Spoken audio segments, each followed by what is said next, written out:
everybody? It's your boy Heaven Hollywood back on the IE Network, and this is the Heaven Hollywood Report. And let's get to it. Shout out to my sponsor, in case you didn't know. Check them out, man, at icydk.blog for all the news, past, current, and future tea on celebrity gossip. So, we're going to start this off with Cardi B and Erica Banks. Now, it was brought to my attention, shout out to Female Rap Game. They noticed that Erica Banks unfollowed Cardi B. And then Cardi B hit her with the, well, I'm going to unfollow you back. And she unfollowed her back. Now, I did not know about any sort of friction or beef that these two had, because remember, Cardi B gave Erica Banks a look on the Bruise soundtrack. So I'm thinking it's all good. Now I did know that Erica Banks was, prior to the Bruise soundtrack, Erica Banks was lobbying for a feature with Nicki Minaj. She was saying how she wanted to do a feature with Nicki Minaj, this, that, and the other. And then next thing you know, Cardi put her on the soundtrack. She did give a thanks to Cardi. Oh, thanks for the look. You could tell with the thanks, it wasn't really a wholehearted thanks either. I remember reading it like, that didn't sound too thankful. But it seems as though they have both unfollowed each other now on Instagram. And I just don't understand, like, the females, man, it's the fake love for me. It's the, I'm going to follow you, and then when the record comes out, then if the record doesn't do what you thought it was going to do, or you didn't really get the look or the push that you thought you was going to get, all of a sudden they go and stop promoting the record, or they unfollow the person. And I'm like, it's just no loyalty, especially when it comes to female rap. It just boggles my mind. You don't see the men doing that. Like, the men are out there working, each other, promoting each other's record.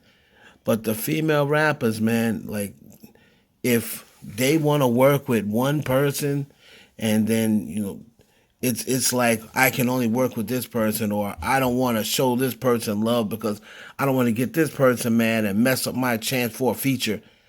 I mean, it just makes no sense to me. But anyway, shout out to Female Rap Game for that. Now, NBA Youngboy is in the news. He's accusing Atlantic Records. Shout out to the fairest source. He's accusing Atlantic Records of blackballing him. He said, I was going to go #1 2 weeks straight with a mixtape, and they took it down off the charts. I don't give a F. You still can't stop me.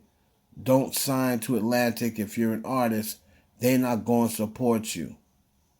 They don't want you to live. So now Meek Mill then came and he put these tweets up. He pretty much was saying that they didn't support him. Meek Mill was saying, they didn't support me. They didn't put anything into, I believe his album is called Love is Pain or something like that. And if you can see those tweets there, they didn't put anything into, what was it? It's called Expressive Pain. Sorry about that, guys. I can't really see. It's kind of far away. But it can't drop. Then they told me I couldn't drop another project for 9 months. Then he starts talking about Roddy Ricch. Because remember, Roddy Ricch is on Atlantic. Now, that I didn't really agree with. I don't know why Meek Mill is bringing Roddy Ricch into the mix. But he's also saying, pretty much, don't sign to Atlantic Records. And I'm saying to myself, what the heck is going on with Atlantic Records? People tell me all the time that Cardi B, who's also signed to Atlantic Records, Cardi B has this big, powerful machine behind her. That's why she's successful.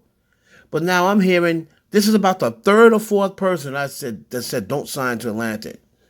His tweets put, Expensive Pain. They did nothing. into it. They put nothing into expensive pain, and then said I can't drop another project for 9 months. At the end of my contract, after I made them hundreds of millions of dollars, I don't know about that, but Meek said he made him hundreds of millions of dollars. Can anybody survive that? Most rappers can't speak because they depend on these companies. I don't.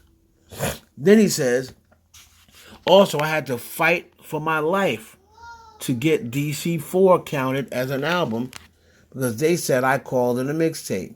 If y'all made 20 million off it, it's counted as. I had to think Roddy didn't come to me. He was on his own grind. They brought him to me and cut me out soon as the money came. The label should have paid me, not Roddy. Then they fed him like I was trying to lock him in. I was trying to help and eat, ain't get $1 from the label. If I didn't have millions, I'd probably do something crazy. They outsmarting young black kids, taking advantage and calling it business. Other artists speak up and tell the truth while you winning, not when you down. So that's pretty much what Meek Mill said. He's basically saying that he brought, Roddy Ricch to the label, and he should have been eating off Roddy Ricch. But instead, I think, from judging from what he said, Roddy didn't come to me. He was on his own grind.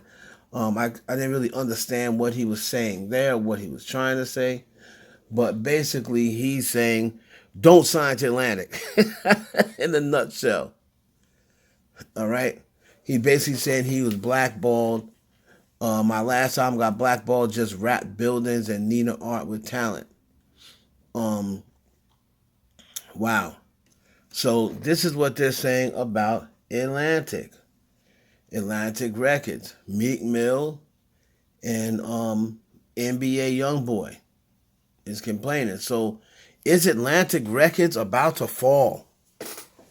We're going to deep dive into that in our next video. We're going to do a deep dive and dive into Atlantic Records and see what's going on over there.